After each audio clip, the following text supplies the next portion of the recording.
So people are thinking in this part of the world, what would a GOP sweep mean for China? Yeah, there's not a lot of bipartisanship that goes on in the United States of America, as we're all aware. But one thing that they do have bipartisan agreement on is hawkishness toward China. And certainly there's this feeling that, Biden continued a lot of the Trump policies, moderating them somewhat insofar as he works with allies, which Trump didn't like doing pretty much ever. But that isn't going to lead to, a GOP that comes in, should they sweep, that is somehow more dovish. On the contrary, we'll probably see more hawkishness with regard to economic policy, trade policy, investment policy, and especially, and perhaps most worryingly, Taiwan. Because it would shift the leadership when it comes to committees as well if it was a significant sweep of the Republicans, yeah? Yes, it would, yeah. So Congress is not the executive branch, right? They don't actually enforce the law. Joe Biden controls the State Department and the Commerce Department. But Nancy Pelosi visited Taiwan, and we all saw what popped off when that went down.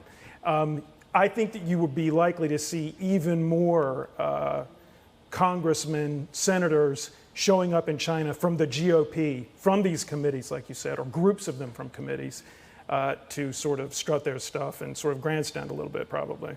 And would that increase the risk around Taiwan in terms of posturing, in terms of, flexing military muscle and presence in the region? If what we saw with Pelosi is any judgment, then yes, it would. I mean, what's interesting to me about it is how it sort of divides Asia. Because I think that most of Southeast Asia, would just as soon not see China be antagonized around Taiwan. Maybe Japan has a little bit of a different view. Maybe South Korea and Australia have a little bit of a different view.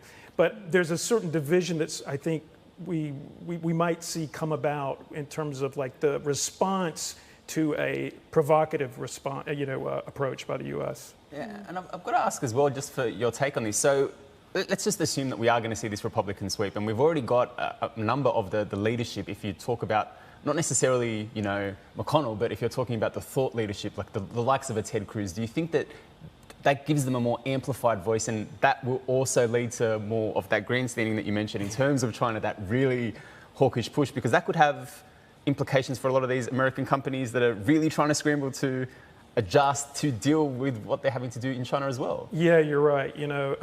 I said grandstanding and you said Ted Cruz. I mean, look, these are some people who like to perform on the political stage, especially some of these big Republicans. Nancy Pelosi is sedate by comparison.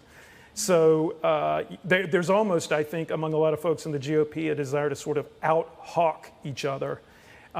If you're an American company that wants to get in there, to some extent, even if you're well, maybe it won't affect the Europeans as much, but if you're a U.S. company that's trying to seek a foothold there or hold on to a foothold there, that could be a problem. Or if you are a U.S. tech company that wants to export components or build components within China. We all know what's going on with the semiconductor industry.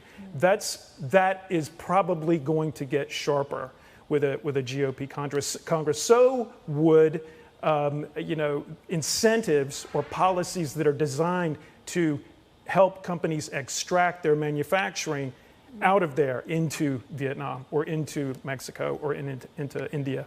Yeah, but that's not as easy as it seems, right? And you still look at the trade numbers, and despite the tariffs very much in place, no rollbacks there, the numbers still are okay. The U.S. is buying a lot from China. Yeah, that's right. They are. The thing about China is that it's a manufacturing ecosystem.